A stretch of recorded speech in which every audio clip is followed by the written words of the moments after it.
ბატონი ავთანდილ არაბული აკადემიკოსი, ღვაწლმოცილი მეცნიერი, ჩვენთვის ძალიან დიდი პატივია ბატონო ავთანდილ თქვენთან ერთად ყოფნა დღეს და მადლობას გიხდით მობრძანებისთვის. პირველ რიგში თუ შეიძლება რომ დოკუმენტს მოაწეროთ ხელი, ეს არის გაფრთხილება განზრახ ცრუახსნა განმარტების შესახებ, რომ ეს ისჯება სისხლის სამართლებრივი წესით და აქ ვერ იქნება საუბარი ავად სახსენებელ 226-ე მუხლზე, რომლითაც თურმე ცდილობდნენ თქვენს გასამართლებას თავის დროზე 226-ე მუხლი გულისხმობს ჯგუფურად ისეთ ქმედებაში მონაწილეობას, რომელიც არღვევს საზოგადოებრივ წესრიგს, ორგანიზებას ან მასში მონაწილეობას. ამაზეც რომ გითხრათ შემდეგ თქვენი სათქმელის დრო რომ დადგება, მადლობა ხელმოწერისთვის, მადლობა მობრძანებისთვის და თქვენი საზოგადოებრივი და ტრადიციულად პატრიოტული პოზიციებისათვის, რაც ჩვენ ძალიან ხელს გვიწყობს და გვეხმარება და გვამხნევებს ხოლმე. ბატონო ავთანდილ, თქვენ თავისუფალი თხრობის რეჟიმში თუ შეიძლება 10-15 წუთის განმავლობაში რომ გითხრათ თქვენი სათქმელი და შემდეგ დავსვამთ ჩვენ კითხვებს ტრადიციისამებრ. მადლობა. კი ბატონო, მოგესალმებით.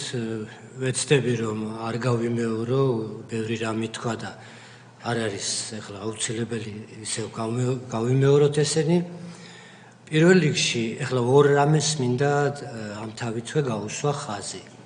როდესაც ჩვენი საქმე, ჩვენ უწყებები მოგვივიდა, სახლებში მიიტანეს და გული გაუხეთქეს ჩვენს ოჯახებს, ღამე შუაღამის დროს ჩვენ აქციაზე ვიყავით მაშინ, როდესაც ეს საქმე აღიძრა, მაშინ ერთმა ჩვენმა იურისტმა კოლეგამ, სხვათაშორის არა მოწინააღმდეგემ, არამედ თანამებრძოლმა გვითხრა ასეთი ფორმულა, რომელიც ყველაზე მტკივნეულად მახსოვს იმ დროიდან, თქვენ სახელმწიფოს დაუპირისპირდით და აუცილებლად დაისჯებით. დაიბანა ხელი. ახლა მე მინდა ხაზი გაუსვა, მაშინაც თქვი და ახლაც მინდა ხაზი გაუსვა, რომ ჩვენ არ დავპირისპირებივართ სახელმწიფოს, ჩვენ ვიცავდით სახელმწიფოს, ვიცავდით უნივერსიტეტს და ამით ვიცავდით სახელმწიფოს, ვინც კანონიერებას იცავს, ვინც კანონს იცავს, კანონს ესარჩელება, ის იცავს სახელმწიფოს. ჩვენ ვიცავდით სახელმწიფოს, სახელმწიფოს მტრებისაგან. ჩვენ ასე ვიყავით მაშინ ჩამოყალიბებული და დღესაც ასე მჯერა, რომ ყველა ნაბიჯზე, ყოველ ნაბიჯზე ფორსირებულად ისინი არღვევდნენ კანონს, მათ შორის საკუთარ თავისივე მიღებულ კანონს, ჩვენ წავედით კანონის დაცვის გზით. ეს იყო ჩვენი ტაქტიკა. ერთადერთი შემთხვევა იყო, როდესაც უნივერსიტეტის თანამშრომლებამ დიდი დასაწყისში დიდი მღელვარება იყო და ვარაზის ხევი გადაკეტეს. შემდეგ ჩვენ სწორედ ჩვენი ინიციატივით ესეც გამოვრიცხეთ იმისთვის, რომ ჩვენი ხალხისთვის არ შეგვექმნა დისკომფორტი და ეს პროტესტი, რომელიც უნივერსიტეტის დასაცავად იყო, ყოფილიყო უნივერსიტეტის ფარგლებში და როდესაც ჩვენ საბოლოოდ ფიზიკურად გამოგვაძევეს უნივერსიტეტიდან, ვიყავით პირველი კორპუსის ასასვლელი რომ არის, ძირითადი შესასვლელი იმ კიბეების თავზე ვიყავით, მიტინგებსაც იქ ვატარებდით და ღამეებსაც იქ ვათევდით. ეს ერთი. მეორე, რომელიც უნდა ვთქვა, ესე იგი, რომელიც ორივე მხრიდან ისმოდა, არა მხოლოდ მოწინააღმდეგების, არამედ მომხრეების მხრიდან, თქვენ დამარცხდით და შეეგუეთ ამას. ამას გავუდმებით, გვაგონებდნენ, ჩვენ მოგვერივნენ, ჩვენ არ დავმარცხებულ ვართ, ჩვენ ერთადერთ შემთხვევაში ვიქნებოდით, მე ნათელს მივაგება იმათ ხსოვნას, ვინც წასულია და ჩვენი თანამებრძოლები ფაქტობრივ ყველანი წასულები არიან და ჩვენ ერთ შემთხვევაში ვიქნებოდით დამარცხებულები, თუ ის ეგრეთ წოდებული რეფორმა, რომელიც მათ წამოიწყეს და განახორციელეს, იქნებოდა წარმატებული, გამარჯვებული და დღეს ჩვენ ვაღიარებდით, რომ მივიღეთ სკოლაში, საგანმანათლებლო სფეროში, უნივერსიტეტებში, უმაღლეს სასწავლებლებში და მეცნიერების სფეროში მივიღეთ აყვავება, მაშინ მე დიდი სიხარულით ვაღიარებდი, რომ მე დავმარცხდი.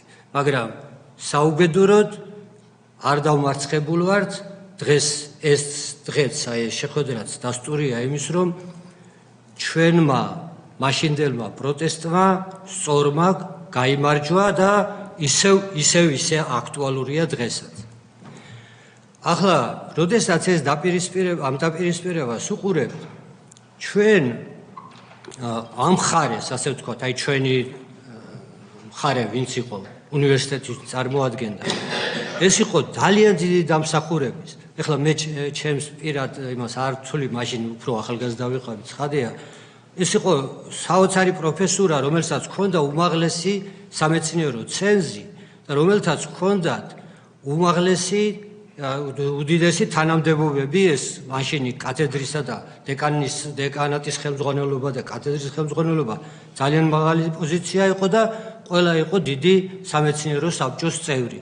საოცარი ადამიანები, თენგიზ სანაძეც, ჯემალ მებონია, ვახტანგ ტუსკია და სხვა, პირდაპირ ცოდნით, უდიდესი ცოდნით აღჭურვილი ადამიანები, თენგიზ სანაძე ისეთი ფიზიკოსი იყო, საერთაშორისო დიდი აღიარება ჰქონდა და ასე შემდეგ. და ყველა მათგანი იყო აი ამ სახით წარმოდგენილი და ჩვენ გვიპირისპირდებოდა ძალა, რომელიც ამ თვალსაზრისით იყო სრულიად ხერხულიც კი არა კვალიფიკაციაზე თქვა, კვალიფიკაცია ტერმინი ვახსენე, არა ბნელი ძალა იყო, 1-2 გამონაკლისის გარდა, რომელსაც მეცნიერებაში რაღაც გაიგებოდა, ძირითადი ორგანიზაცია იყო მათი ისეთი, რომელსაც არაფერი არც განათლების გაიგებოდა, არც მეცნიერების და მხოლოდ მითითებებს ასრულებდა. ეს აუცილებლად უნდა ითქვას.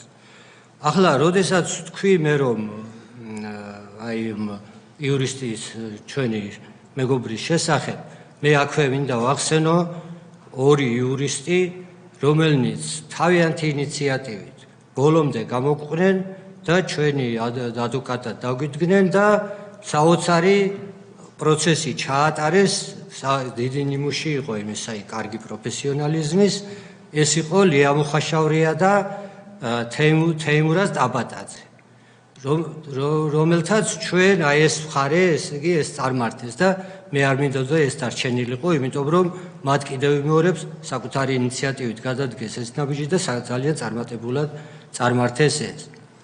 ეხლა რაც შეეხება აი ამ პროცესს, უნდა გითხრათ, რომ აი ამ სამართლებრივ ბრძოლაში ჩვენ ვიყავით აი დანის მხაზე გავდიოდით, სრულად უკომპრომისო ვიყავით. ისინი ფორსირებულად განახორციელებდნენ ამ მოქმედებებს. აი წარმოიდგინეთ, რომ 27 სექტემბერს იყო განხილვა იმ კანონის, რომელსაც გაზაფხულიდან მალავდნენ. გაზაფხულ, ესე იგი 2004 წლის გაზაფხულზე გამოჩნდა ინტერნეტში, ვერაფრით, ესე იგი სამინისტროდან ვერ მოიპოვეთ და შემდეგ, როდესაც განახლდა უნივერსიტეტის მუშაობა, ჩვენ გამოვითხოვა დიდმა საბჭომ და განვიხილეთ ის კანონ პროექტი, რომელთაც აპირებდნენ სამეცნიერო უმაღლესი განათლების სისტემის ეგრეთ წოდებულ რეფორმას. და ეს უკვე აღმოჩნდა, რომ ეს კანონი იყო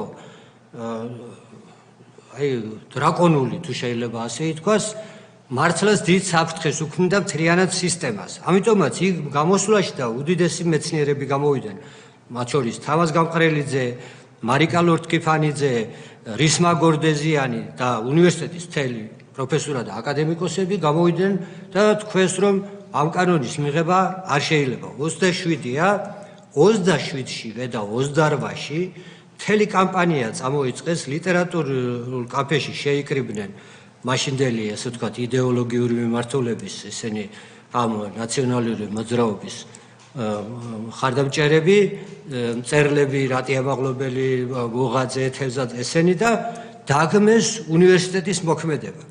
უნივერსიტეტის მოქმედება იყო შენიშვნები კანონ პროექტის შეფასება, ხო?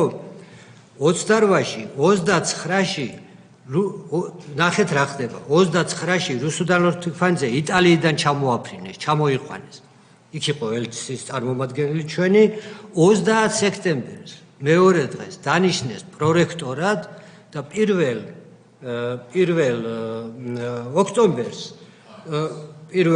ოქტომბერს ბატონი როინ მეტრეველი გადადგა.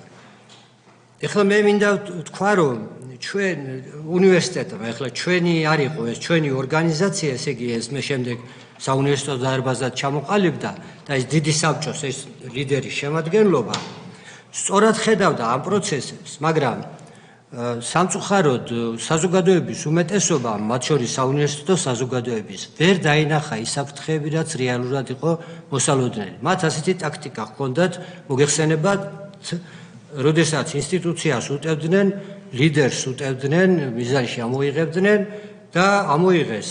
ეხლა სამი ინსტიტუცია იყო მაშინ მათი შეტევის უმთავრესი საგანი, ეს არის ბურჯი ჩვენი სახელმწიფოებრიობისა. ეს არის ეს ეკლესია, მართლაც ჩვენი სამოციქულო ეკლესია, ეს არის თბილისის სახელმწიფო უნივერსიტეტი და ეს არის მეცნიერებათა აკადემია. ამ მიმართულებით განვითარდა და ზუსტად ერთი მეთოდი იყო. ბატონი როინის წინააღმდეგ გაილაშქრეს.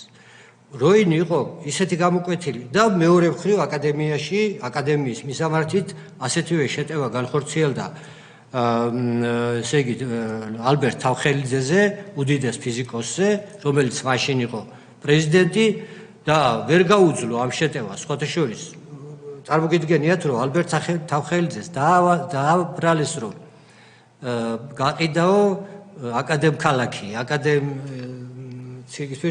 აკადემიის ინსტიტუტები უნდა დაფუძნებულიყო, რამდენიმე აშენდა კიდევაც და ვითომ ის მიწები იყიდებოდა. ალბერტ თავხელიძე არ წასულა, ასე ვთქვათ, ამ იმაში ჩაჯდა თვითმფრინავში და გაფრინდა, გაერიდა. იმიტომ რომ მან თქვა, სხვათა შორის ეს მისი შეფასება იყო, აღარ არის ცოცხალი აწყვინოს ისეთ, რომ როდესაც ნიაღვარი მოდის, უნდა გაერიდო. მან შეატყო, რომ რა პროცესიც იყო, მით უმეტეს მას რუსეთში ჰქონდა გამოცდილება ტოტალიტარული რეჟიმი, რას ნიშნავს და ამიტომაც იმან ბატონი როინი იყო გამოკვეთილი. ნამდვილად, ეხლა მე ერთ რამეს მინდა გაუსვა ქალბატონო თია ხაზი, რომ დამოუკიდებლობის 10 წელი, 90-იანი წლები, ეს იყო უმძიმესი წლები, განსაკუთრებით საგანმანათლებლო სფეროში. არ იყო შუქი, არ იყო სითბო, არ იყო ტრანსპორტი, არ იყო ხელფასი და ასე შემდეგ და კუპონები იყო და იმ კუპონს, რომელსაც ჩვენ ხელფასად ერთ თვეში ვიღებდით, 2 პური მოდიოდა მხოლოდ და ტრანსპორტში ვერ ჯდებოდა პროფესურა იმის გამო, რომ არ ჰქონდა სათანადო ანაზღაურება და მეტროთი სარგებლობდით და დელისის მეტროდან, მაშინ ვაჟა-ფშაველა არ იყო გახსნილი, დელისის მეტროდან მაღლივ კორპუსში რომ ჩაგვეტარებინა იმ ზამთრისა და იმის პირობებში, ფეხით ავდიოდით და ჩამოვდიოდით ექედა. ამ გაჭირვებამ ისე შეაკავშირა უნივერსიტეტი, სხვათა შორის, აი ესეთი ოჯახები რო არიან, იმათ გაჭირვება შეაკავშირებთ ხოლმე. ძალიან და ესეთი რამე მოხდა და ბატონმა როინმა აი ამ დროს დაიმსახურა ის ეროვნულმა ხელისუფლებამ მოიყვანა რექტორად, რამდენიმე მცდელობა იყო, თავაზგამყრელიძეს შესთავაზეს, იმას ოთარ ჯაფარიძესაც შესთავაზეს, ერთადერთი ადამიანი, ვინც შეძლოდა საოცარი ოსტატობით, დიდ ოსტატობით გაუძღვა, მას აქვს დიდი ორგანიზატორული უნარი და 90-იანი წლები, ახლა ჩემს თვალწინ, მაშინ უნივერსიტეტის მართვა, ახლა ისეთი უნივერსიტეტი იყო, მოგეხსენებათ, ერთადერთი უნივერსიტეტი იყო არსებითად. და ამიტომაც ბატონი როინის კიდევ ხელახლა არჩევა ცხადია სრულიად ბუნებრივი იყო. აი ეს ახლა მე ამას იმიტომ ასე ვცლად შევეხე, რომ დიდი შეცდომა იყო სამეცნიერო საბჭოსი და ჩვენი საუნივერსიტეტო საზოგადოების, რომ ჩვენ ვერ დავიცავით უპირველეს ყოვლისა ლიდერი. იმიტომ რომ ლიდერს ისინი იმიტომ ურტყავდნენ, რომ უნივერსიტეტის მიმართ შეტევა აინტერესებდა და ამით დისკრედიტაციას უკეთებდნენ და დისკრედიტაციის ის იყო. და შემდეგ ცხადია უკვე ძალიან ისეთ უსუსურ მდგომარეობაში დარჩა უნივერსიტეტი, იმიტომ რომ ბატონი როინი იმავე დროს იყო მაშინდელი წესის მიხედვით სამეცნიერო საბჭოს თავმჯდომარე და აი ამ საზოგადოებამ საუნივერსიტეტო დარბაზმა, მანამდე დიდმა სამეცნიერო საბჭომ გასწია აი ეს კანონიერი წინააღმდეგობა, რომელიც უკანონობას უნდა დაპირისპირებოდა.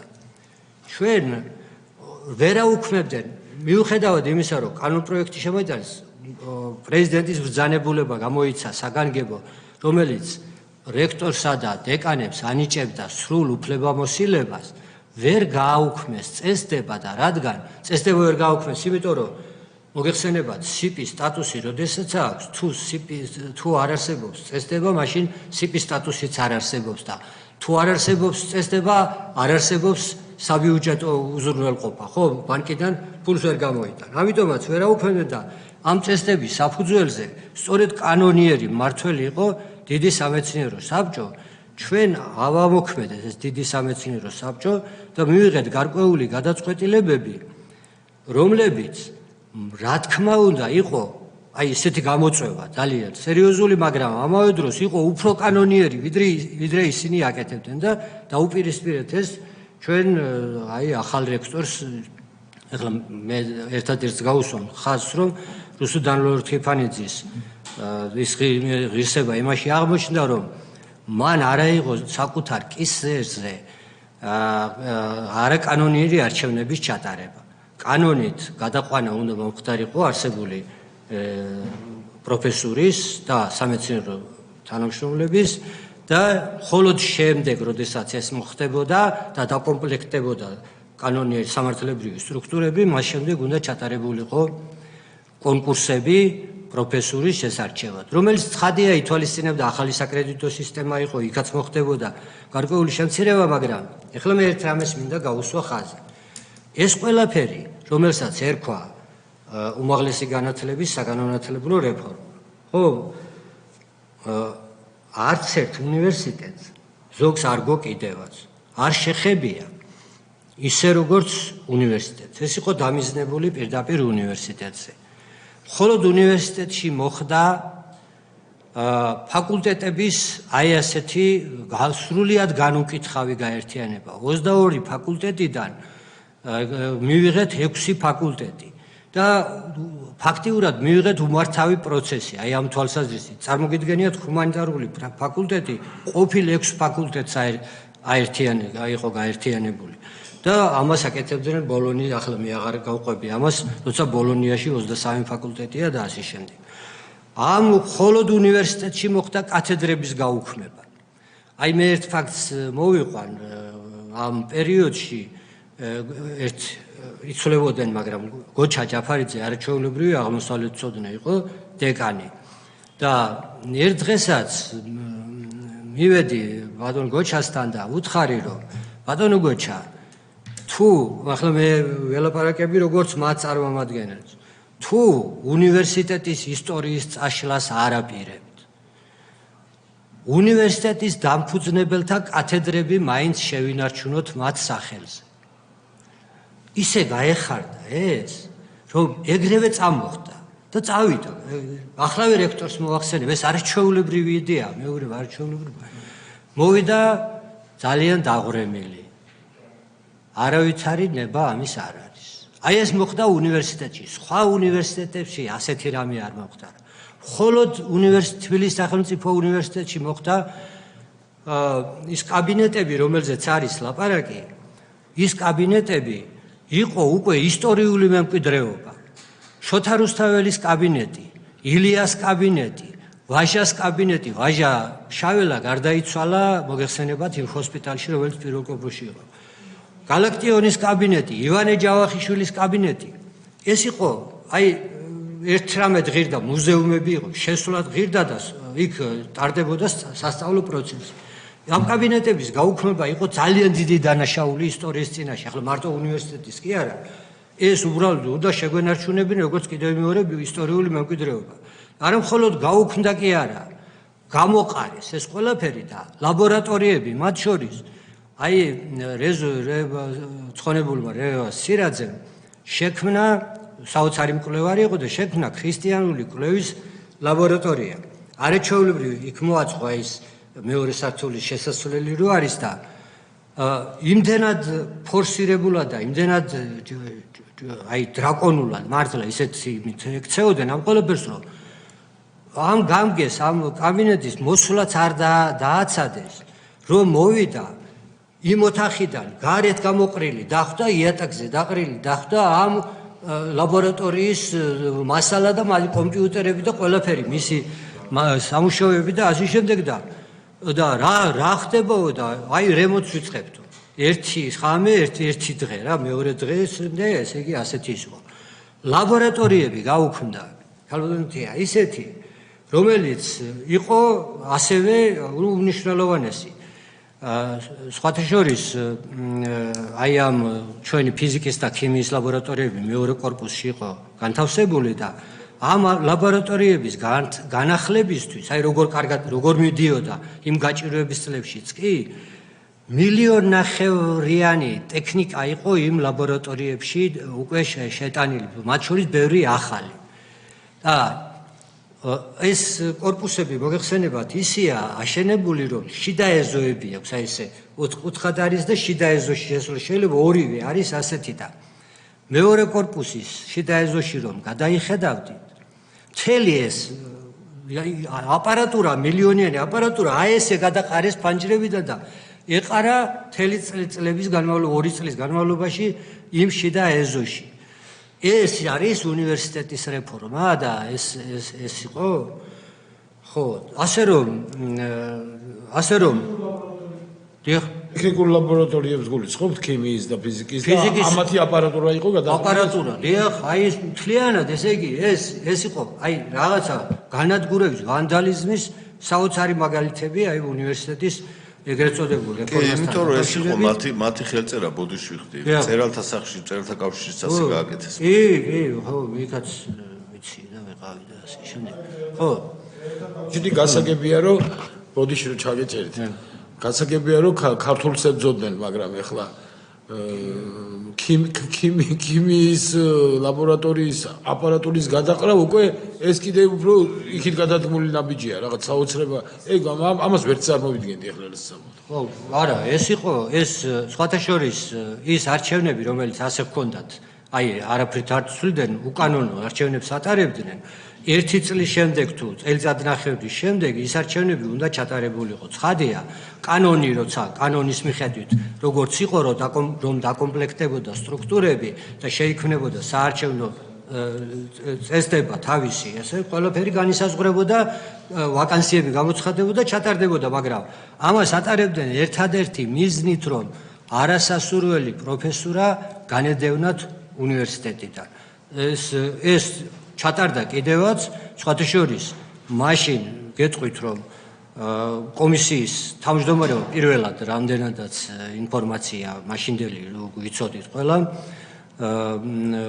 ვახუშტი კოტეტიშვილის შესთავაზეს პირველად კომისიის თავმჯდომარეობა, აი იმ უკანონო არჩევნების ჩატარებელი კომისიის თავმჯდომარეობა, ახლოსაც არ გაიკარა, ცხადია და შემდეგ ეს თავმჯდომარეობა აიღო თავის თავზე სამწუხაროდ შემდის ასევე ძალიან პატივსაცემ ადამიანმა განსვენებულმა ზურაბ კიკნაძემ და გარკვეული კოლეგები შემოემტკიცა და აი რამდენიმე არჩევნები ჩატარდა და სრული პასუხისგებლობით შემიძლია გითხრათ, ვიცი იმ არჩევნების შესახებ, ჩვენ რა თქმა უნდა უკანონო არჩევნებში ვერ მივიღებდით მონაწილეობას და არ მიგვიღია ხაზგასმულად, მაგრამ ვინც მიიღო მონაწილეობა, ისინი არიან მოწვენი, რა ეს არ იყო არჩევნები, ეს იყო სანდო კანდიდატურების შერჩევა და ამაში მონაწილეობდნენ არა სამეცნიერო წრის წარმომადგენლები, ესენიც იყვნენ, მაგრამ მონაწილეობდნენ იურიდიული დეპარტამენტის რაღაც საზოგადოებრივი იმის ესენი, რომელთაც არანაირი უბრალოდ ხმის ის ჰქონდათ და იმით ხმებით გახავდა და სასამართლოები გაიმართა, რომელთაც გაამტყუნეს, სხვათა შორის ეს რამდენიმე ისეთი სასამართლო იყო, რომელთაც უფლებამოსილებაც აღუდგინეს გარკვეულ ლექტორებს და ფაქტიურად დანაშაული აღიარეს, რომ დანაშაული იყო ჩადენილი და სამართლიანად იყო სამწუხაროდ იმ ადამიანებს პასუხი არ უგიათ ამის თაობაზე. ხო.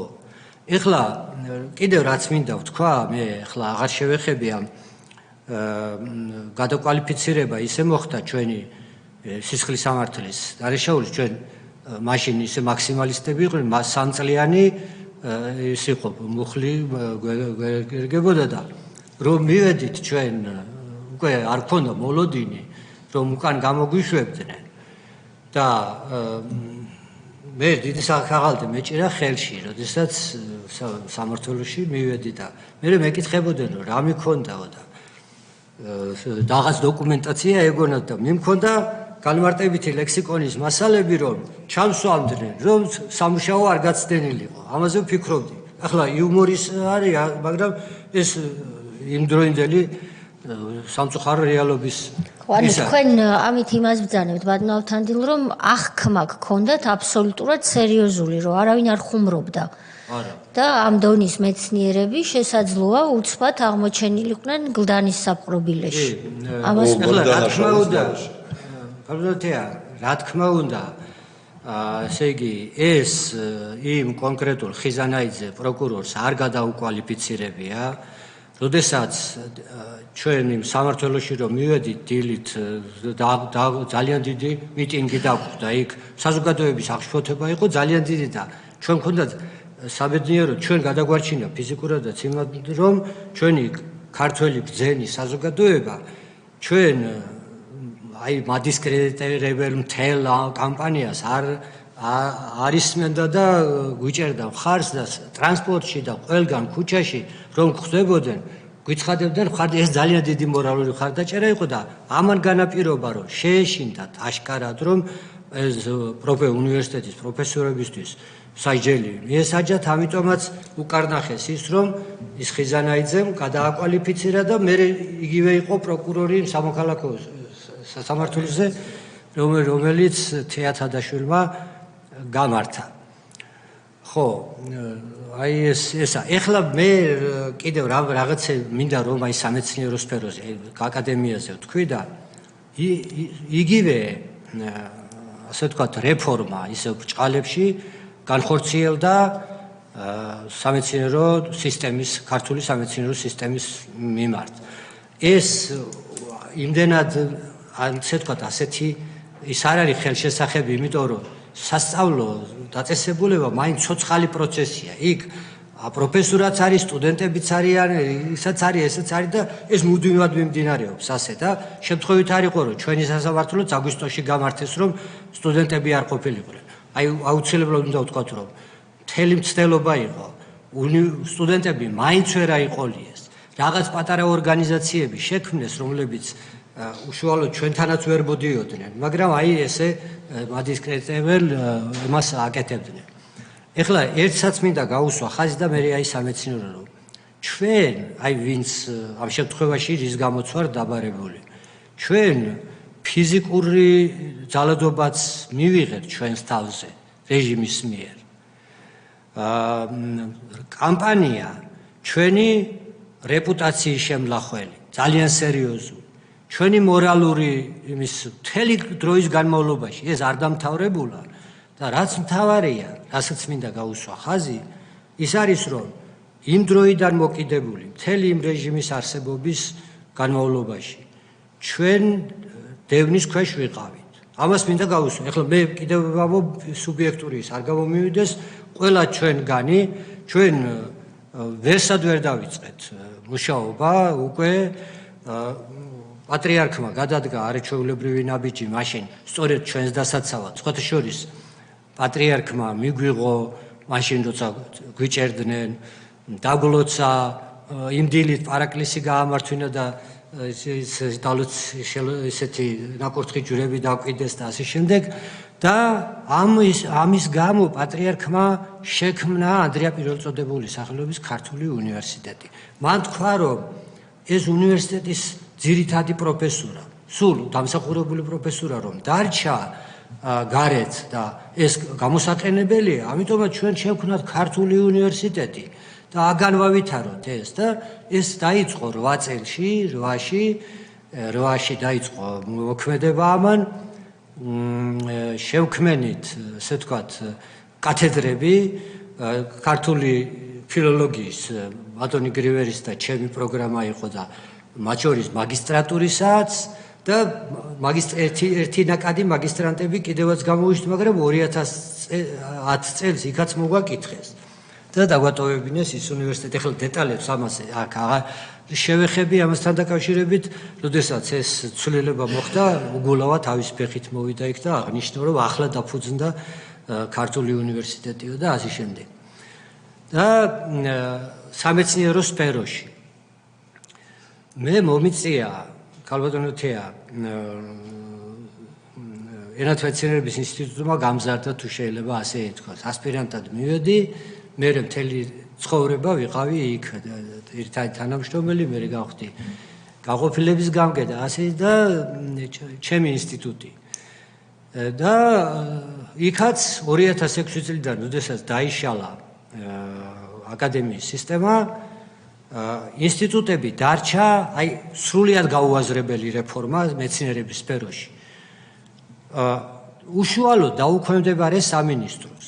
სტატუსი არ წაურთმევიათ იურიდიული სტატუსი, მაგრამ ესე იგი, ეს იყო ისეთი ფორმალური დაქვემდებარება, რომ დაეცალკევებინათ ესენი და შემდეგ გათვლილი იყო ის, რაც არის ამ დროში მილევად რეჟიმში ჩაიკეტა ფაქტიურად ბიუჯეტი ინსტიტუტების და შემდეგ უნივერსიტეტებს შეუერთდებოდნენ ესენი როგორც მოხდა კიდევაც.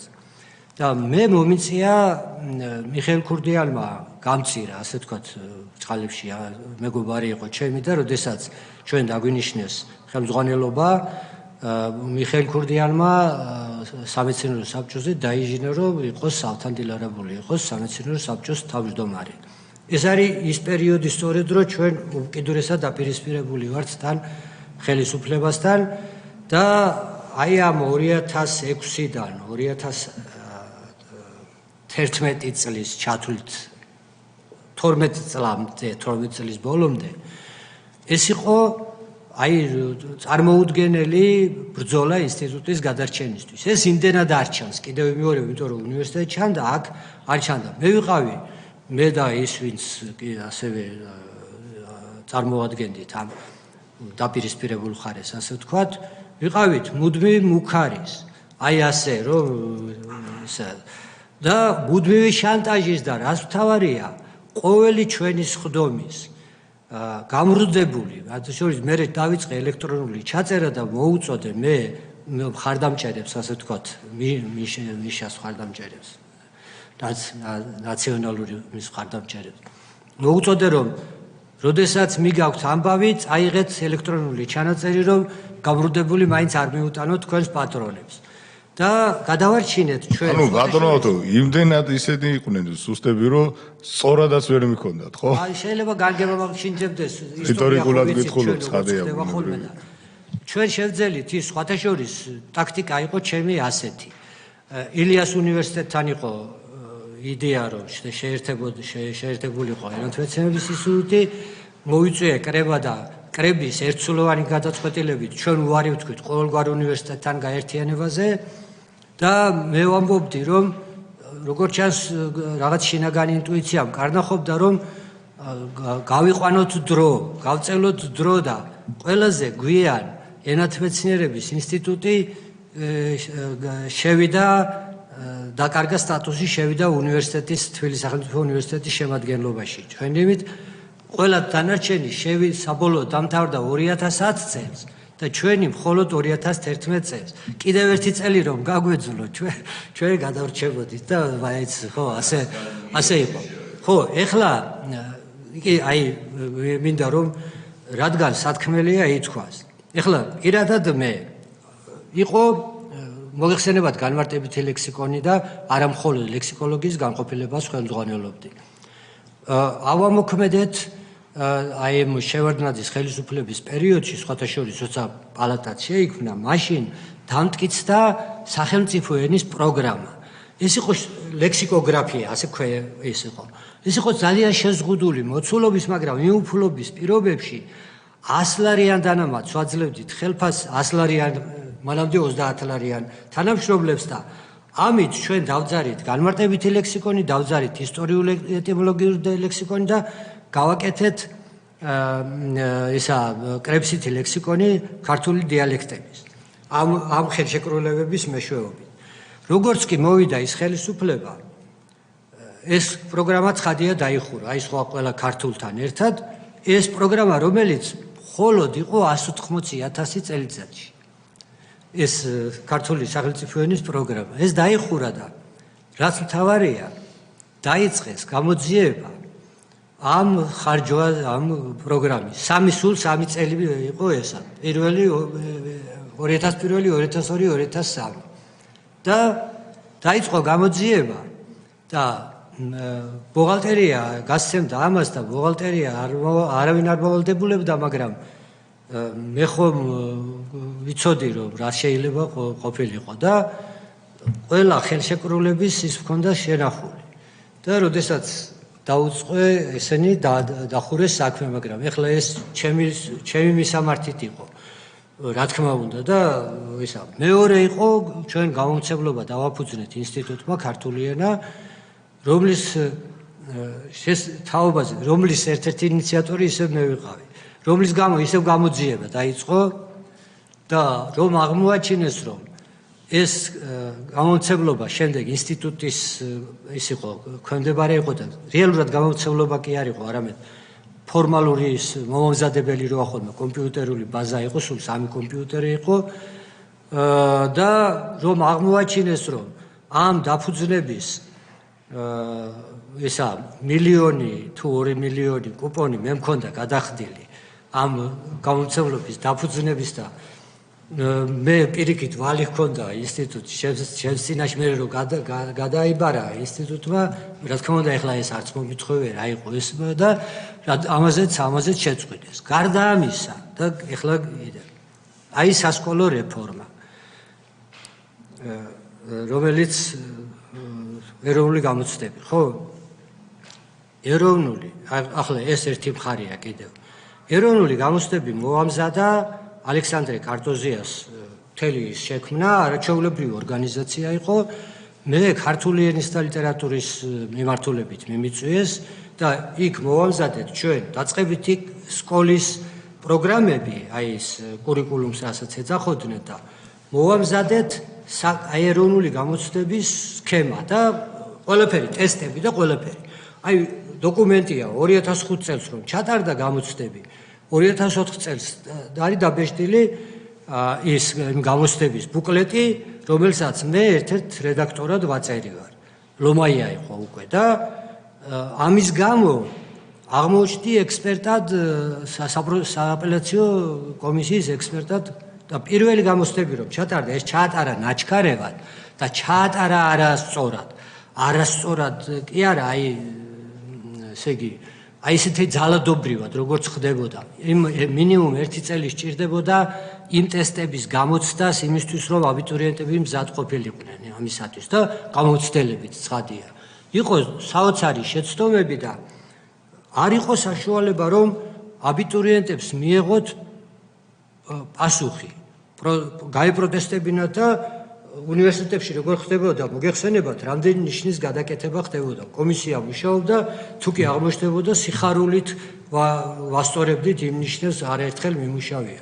ამის საშუალება არ იყო, თუ კი იქ განუმარტავდნენ, ისინი არაფერს არ წყვეტდნენ და მერე უნდა წასულიყო სასამართლოში. 3 აბიტურიენტი წავიდა სასამართლოში. და მე მათგან მხოლოდ 2-მა გააგრძელა. და ამ აბიტურიენტების პროტესტი იყო 100%-იანი, ისინი უნდა ჩარიცხულიყვნენ. და გავყევი მე როგორც სააპელაციო კომისიის წევრი. მთელი საგამოცდო ცენტრი დაუპირისპირდა ამ ბავშვებს. წინვალი ბავშვები იყვნენ, აი აღიარები, იმიტომ რომ ნახე გავიცანი და გამოცადე და ასე შემდეგ. და უნდა არავინ არ გამოყო, აი რეჟიმი რას ნიშნავს, ყველამ არიდა თავი და ისევ ცხონება თამაზ კვაჭანდირაძის სასახელოდ მინდა ვთქვა, რომ თამაზი წამოვიდა. მე და ბატონი თამაზი ვიყავით სასამართლოზე, ეს გაგრძელდა და მოიგეს ცხადია, იმიტომ რომ თითოეულს 3-3, 1-2 და 1-3 ის აკლდა ქულა და ეს მათ რიცხავდა უმაღლეს სასწავლებელში. დაწერას, როგორც ამ დროს ხდება ხოლმე განჩინება სასამართლომ, რომ მიიღოს მხედველობაში სამინისტრომ ეს. და აი ლომაია რომელმაც წიგნის გამოაქვეყნა გამოცდები და მე წერილი გამოაქვეყნა იმასთან ჩემ გარდა მე მგონი არავინ შარშან პრეზენტაციაც კი ჰქონდა ამ წიგნის და ემზადებოდნენ მე მგონი ახალი იმისთვის რელაქსაციისთვის ხო და ამ ლომაიამ ამას ამ აბიტურიენტების შესახებ გადაწყვეტილებას ხელი არ მოაწერა მე მაგათ არ ჩავრიცხავ უნივერსიტეტში იმიტომ რომ მაგათ ვიჩივლეს მომდე და ამ სასამართლო იმდენი დრო წაიღო რომ დაეკარგათ ამ ბავშვებს ის მომდევნო წელი კიდევ მომდევნო წელს სადეს და ბრწყინვალე ისევ ბრწყინვალედ ჩააბარეს მაგრამ აი როგორი ბავშვებისაც კი ბავშვების ჩვენი შვილების და შვილიშვილების როგორი დამსჯელი რეჟიმი იყო და ეხლა მე ცოტა ავღელდი უკაცრავად აი განსაკუთრებით იმით რომ გადავიტანე ეს და კიდევ ერთ სიტყვი და დავასრულებ უკაცრავად რა აი არ მინდოდა რომ გაგრძელებულიყო მაგრამ არ შეგვიწყვეტია ჩვენ პროტესტი 2012 წლის 1 ოქტომბრამდე ჩვენ შემდეგ ჩამოვაყალიბეთ უკვე უნივერსიტეტის ძირითადი იყო რა თქმა უნდა აკადემიის და ხელოვანების გაერთიანება ეს იყო ქართული აკადემია რომელიც ფაქტობრივ მიჰყვა ხელისუფლების პროცესებს დანაშაულებრივ პროცესებს და არ დაუტოვებია არც ერთი ღონისძიება არც ერთი გადაწყვეტილება რომელზეც გამოხმაურება არ ყოფილიყო რა თქმა უნდა იმ თვალსაზრისით ეროვნული თვალსაზრისით სახელმწიფოებრივი თვალსაზრისით ორი ტომი შეადგინა ქართული აკადემიის განცხადებებმა წერილებმა და ასე შემდეგ ეს დავბეჭდეთ და მე მინდა რომ ამ ქართული აკადემიის ეხლა ყველა შეიძლება ვერ გავიხსენო მაგრამ უმეტესობა აქაც აღარ არიან და მინდა ამით დავასრულოთ ჩავიკითხო ალექსანდრე ქანთარია ხელმძღვანელები თემურ ნანეიშვილი თენგიზ სანაძე ივანე კიღურაძე მალხაზ ზაალიშვილი გიგა ბათიაშვილი გოგი ქავთარაძე თემო გოცაძე მარინე ჯანაშია ნინელი ჭანკვეწაძე ნუგზარ ბაგრატიონი კოტე ჯანდიერი დავით ქარქაშაძე თამაშ ჯოლოგუა თქვენი მორჩილი და კიდევ რამდენიმე ადამიანი და ეს ჩვენ მუშაობდით ისეთი რეგულარობით თითქმის კვირაში თითქმის ყოველ კვირა ვიკრიბებოდით და ისეთი კონსპირაციის მეთოდები ქონდა შემუშავებული იმდენად ის გვისმენდა და თვალთვალიყო რომ როდესაც გადაწყვეტილების გვინდოდა ის რაღაცა ის ქონდა იყო დაქირავებული გარკვეული სპონსორის მეშვეობით და გავდიოდით ერთი სამზარეულო ოთახი იყო და იქ ვათანხმებდით მობილურების გარეშე იქ ვათანხმებდით ჩვენს გადაწყვეტილებას რა განცხადება უნდა გაგვეკეთებინა და ამან საკმაო როლი შეასრულა საზოგადოების სხვადასხვა თელმა საზოგადოებამ იცოდა და შემდეგ უკვე აი საუნივერსიტეტო დარბაზის არ იყოს როდესაც მე გავდიოდი თქვა რაიონებში და ამ შემდეგ სულ მეუბნებოდნენ ქართული აკადემია რას ამბობს უკაცრავად დიდი მადლობა ასე იყო ნამდვილად და მადლობა თქვენ და ყველა იმ ხელმძღვანელს ბატონი თეიმურაზის თაოსნობით ვინც მაშინ ქართულ აკადემიას ხელს უწყობდა რომ არ ჩამქრალიყო ეს რთული იყო ძალიან და პოლიტიკური პარტიებისთვისაც ინტელექტუალურ მხარდაჭერას წარმოადგენდა იმისთვის რომ ქონოდა გაარკვეული იმას თქვათ გზამკვლევი დიდი მადლობა ამისთვის ბატონო ავთანდილ დიდი მადლობა ასევე მობრძანებისთვის მე მინდა წევრებს ვთხოვოთ თუ აქვთ კითხვები დასვან მე მაქვს ასეთი კითხვა ბევრი ვისაუბრეთ ენათმეცნიერების ინსტიტუტთან დაკავშირებით ჩემთვის რამდენადაც ცნობილია ეს ინსტიტუტი ინფრასტრუქტურულად დღეს არ არის კარგ მდგომარეობაში ძიმე მდგომარეობაში უნდა იყოს ხომ არ არის ეს მცდარი ინფორმაცია რომ შემისწოროთ გამაკრიტიკეთ თუ გნებავთ და მითხარით სად არის სიმართლე ეს ერთი და მეორე სტატისტიკა თუ გახსოვთ აკადემიის ქოლგის ქვეშ სანამ ეს შტურმი და დამანგრეველი ძალა ამოქმედდებოდა. რამდენი სამეცნიერო კვლევითი ინსტიტუტი იყო, რამდენი აღმოჩნდა უნივერსიტეტების ქოლგის ქვეშ სამინისტროს გავლით, ენათმეცნიერების ინსტიტუტის გარდა, რომელზეც თქვენ ცლად ისაუბრეთ, და როგორ გგონიათ არის ამ ინსტიტუტების უკვე დღევანდელი გადასახედიდან სათანადო და სწორი ადგილი, ვთქვათ, თუნდაც თბილისის სახელმწიფო უნივერსიტეტის ქვეშ. ეს მეორე კითხვა. და მესამე კითხვა, რომელიც ჩემთვის ემოციურადაც ძალიან მნიშვნელოვანია, სამართლის და სახელმწიფოს ინსტიტუტი, რომელსაც დიდი მეცნიერის, ქალი მეცნიერის, თინათინ წერეთლის სულნათის სახელი ჰქონდა, გარდა იმისა, რომ ეს სახელი მოეხსნა და შეუერთდა არ მახსოვს შეიძლება სამინისტროს გვერდისავლით, შეიძლება სამინისტროს გავლით თბილისის სახელმწიფო უნივერსიტეტს, ყველა მაპატიოს, მაგრამ მე ვთვლი, რომ ეს ინსტიტუტი ამ ნაბიჯით დაინგრა და განადგურდა. ბოდის ვიხდი ვიღაცას ეს ალბათ ეწყინება, ვინც დღეს იმ ინსტიტუტში მუშაობს, მაგრამ არ ჩანს ის. ყოველ შემთხვევაში ახლა იმას ვერ დამაბრალებენ, რომ ზუსტად არ მახსოვს, ან არ ვიცი, 8 წელი ვიყავი იუსტიციის მინისტრია, ზუსტად ვიცი და ეს კვლევითი ინსტიტუტი ერთხელ, იმიტომ რომ არ შეეძლო, გან არ სურდა, აღარ შეეძლო.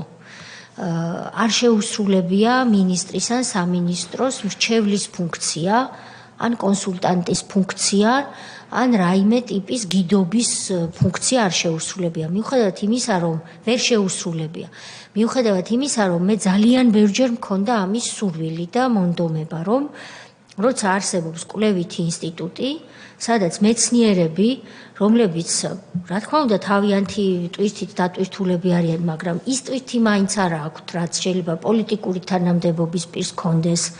ბევრი რამ უნდა გაითვალისწინო, იმიტომ რომ გაკონტროლებს პარლამენტი, გაკონტროლებს პარტია, პარტიული პროცესია, პარტიულ-პოლიტიკური, როცა ხარ მინისტრი. ბევრი რამე ტვირთი გაქვს გარდა იმისა, რომ მარტო მეცნიერებას უყურო და რეფორმა როგორ დაწერო, ხო? იქ ჭირდება ნეიტრალური მრჩეველი, ვინც, როდესაც თუნდაც დავა რომ წამოიჭრება სამინისტროსა და დეპუტატებს შორის, თქვას რომელი გზაჯობს, იქ არ არის ის, რომ ვინმე მტყუანი ან მართალი, იქ უბრალოდ მიზანშეწონილობა, რომელი ჯობს, ასე დგას საკითხი. ასე დროს ძალიან მნიშვნელოვანი იყო ხოლმე და უნდა იყოს წესით და დღესაც დარწმუნებული ვარ, ასეა, რომ ნეიტრალური სამეცნიერო კვლევითი ინსტიტუტი გამოვიდეს, რომელსაც აქვს თავისი ინსტიტუციური მეხსიერება და იტყვის, რომ თუნდაც თინათინ წერეთლის დროს ნაკვლევია ესა თუ ის საკითხი, მერე ვიკლიეთ რა მოხდა და აღმოჩნდა, რომ სიმართლე აქეთ კი არა, იქით არის.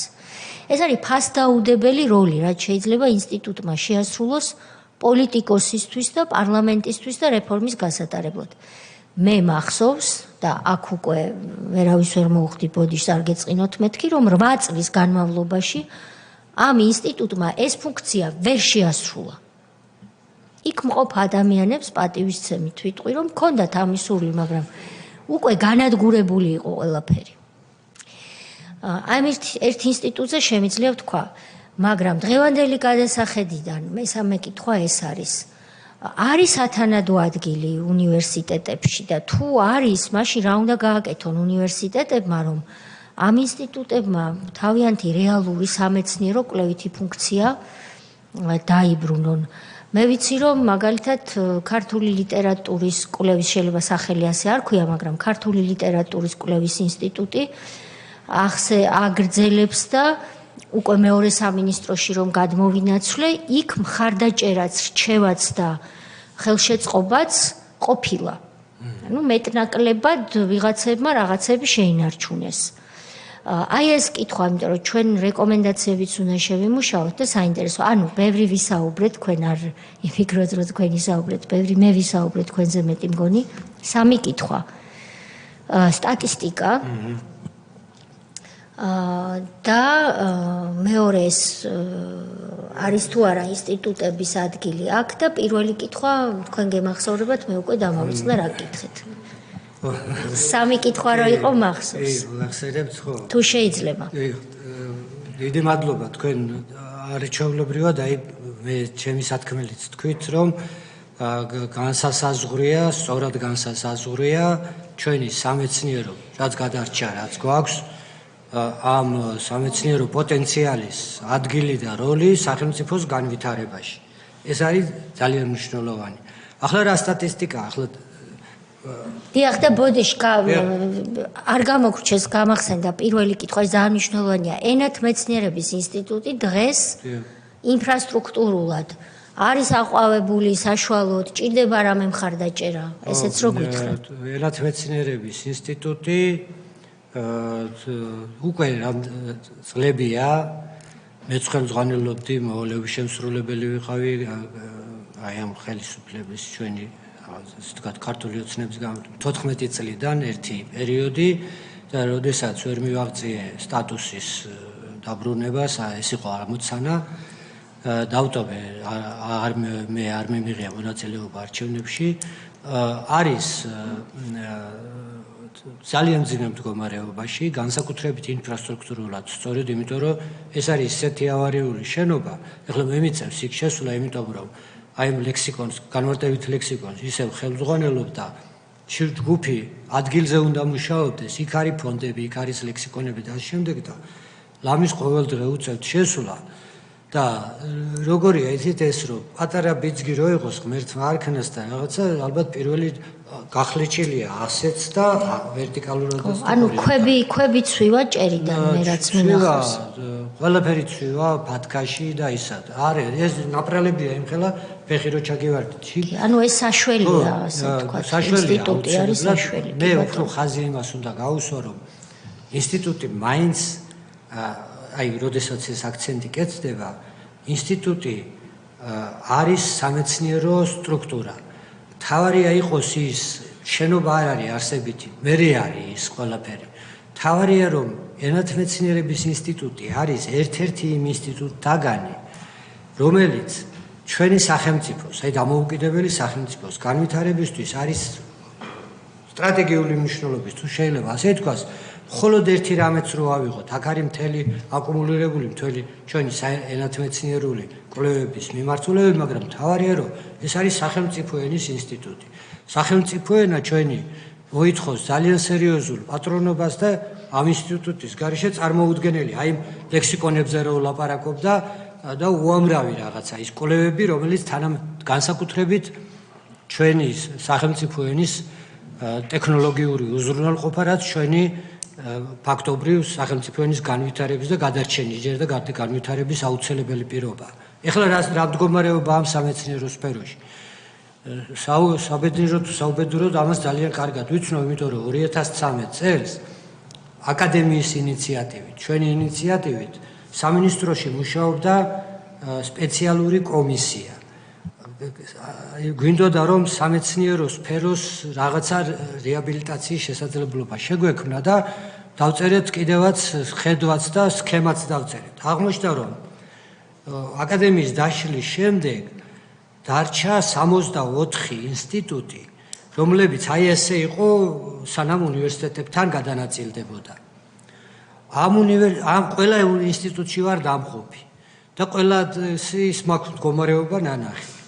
ამ ინსტიტუტებიდან დაახლოებით მე-13 ფაქტობრივ რეაბილიტაციას არ ექვემდებარება. იმ გაგებით, რაც იმ სისტემაში, იმ ინსტიტუტებს ჰქონდათ როლი, რაც შორის აი ფსიქოლოგიის ინსტიტუტიც ახსენეს და ის ფსიქოლოგები, რომლებიც წყინვალი ფსიქოლოგები გაიფანტნენ და სხვადასხვა დაწესებულებებში მუშაობენ.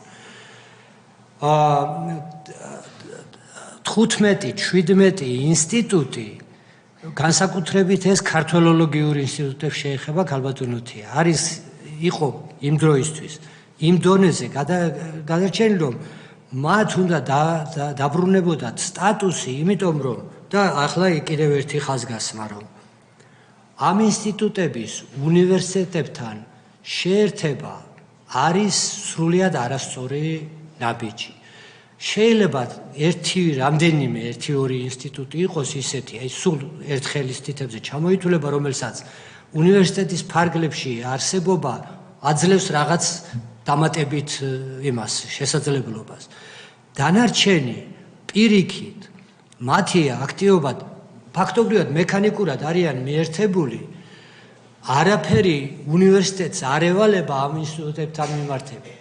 საკუთარი ბიუჯეტები აქვს, ესე მოხაზული, ეს ბიუჯეტები არ არის დიდი მოგეხსენება და ეს თავის მხრივ სხვა საზრუნავია და განვითარების დამოუკიდებლად ვერაფერს ვერ წყვეტენ. აი საგრანტო დაფინანსებაც კი რომ არის, ეს საგრანტო დაფინანსება თავის მხრივ კიდევ ერთი დიდი პრობლემაა, ძალიან სერიოზული, რომლითაც სამეცნიერო სექტორს ჯერ უნივერსიტეტიდან დაწყებული და შემდეგ აკადემიის დაარტყეს სერიოზულად და აი ამ დაფინანსებით მიდის სახელმწიფოს სახსრების, რომელიც არ არის თავისთავად დიდი, მაგრამ ისიც რომ მიდიოდეს, აი სწორედ მიზნობრივად 70% მიდის ფაქტიურად ქუჩაში, ანუ საგრანტო დაფინანსებაში და ეს ძალიან სერიოზულად მისახედია. დაახლოებით 15 ინსტიტუტი 15-დან 17 ინსტიტუტამდე ამათგან აი ამ ინსტიტუტებიდან ჩვენი დასკვნით აუცილებლად მოითხოვდა და მოითხოვს ალბათ დღესაც სტატუსის აღდგენას და რაღაცა პერსპექტივების განსაზღვრას. იმიტომ კიდევ ვიმეორებ, რომ სახელმწიფოსთვის ამ ინსტიტუტების არსებობას აქვს გადამწყვეტი მნიშვნელობა. ეს როდინდელი დასკვნაა ბატონო 2014-ში დავასრულეთ ჩვენ და ეს დასკვნა განათლების სამინისტროს ფარგლებში იყო, დიახ.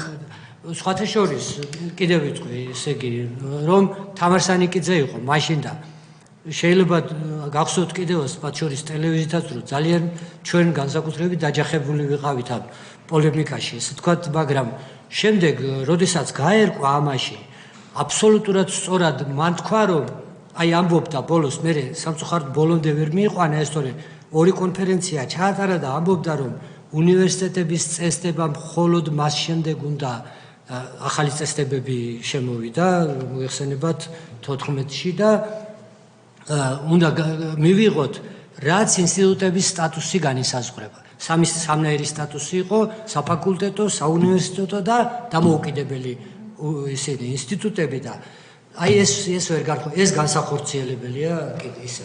კი ბატონო, ქალბატონი თამარი თავისი საქმის კარგი სპეციალისტია და ჩვენ შევეცდებით რომ ეს დასკვნა მოვიპოვოთ, ალბათ იქნება შემონახული განათლების სამინისტროში და ჩავხედოთ ძალიან საინტერესო. მინისტრიც იყო ჩვენი ისა და ხელი თვითონაც მოაწერა. სამინისტრო იყო კი ბატონო. ბატონი გიორგი შეგახსენებდათ რაღაცას და ბრძანეთ თუ გნებავთ. ბატონო გიორგი რას შეახსენეთ თუ გნებავთ ჩართეთ მითხრა რომ ხარისხების სამეცნიერო ხარისხების სისტემა. ეხლა ერთი წერილი მაქვს დაწერილი, რომ გათანაბრება უკუღმა. ესე იგი, მოხდა ასეთი რამე, აი მე მაგალითად, მე როგორც მეცნიერებათა დოქტორი, გათანაბრებული ვარ აკადემიურ დოქტორთან. აი 25 წლის უნივერსიტეტ დამთავრებულმა რომ აკადემიური ხარისხი დაიცვა სადოქტორო. იმასთან ვარ გათანაბრებული. ასე მოხდა. ასე ნაციონალებმა ასეთი წესი შემოიღეს, რომ გააუქმეს. კანონს ხომ არა აქვს უკმოქმედების ძალა. ჩვენ გაგვიუქმეს ხარისხების და გაგვიუქმეს ქონდა წოდებები.